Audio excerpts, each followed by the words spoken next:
So Tyler, how art is going for you?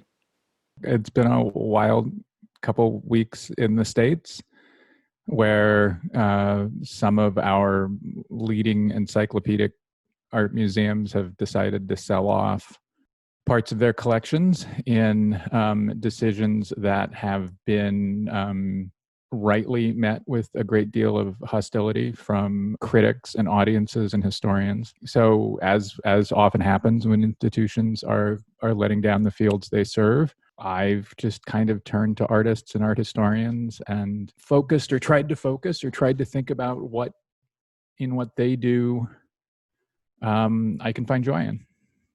So you're saying that museums in America are not fulfilling their duty.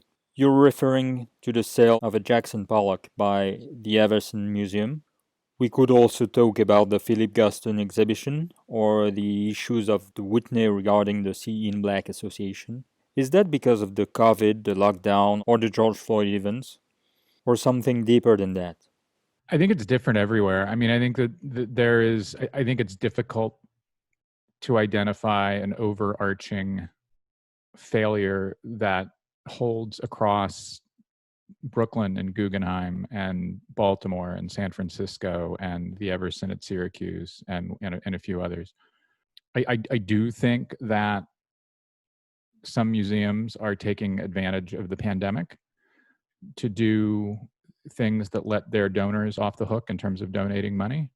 The stat that I think is so indicative of the grotesquerie of today's America, of the decadence of today's America, is that since the beginning of the pandemic, the wealth of billionaires alone in the United States has increased by $845 billion.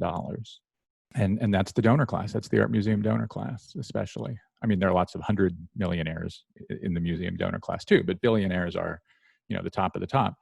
And so billionaires have seen their net worth increase by $845 billion during the pandemic, and still low performing art museum directors and the association that oversees American art museums have allowed art museums to sell art because there was an expectation back at the beginning of the pandemic that institutions and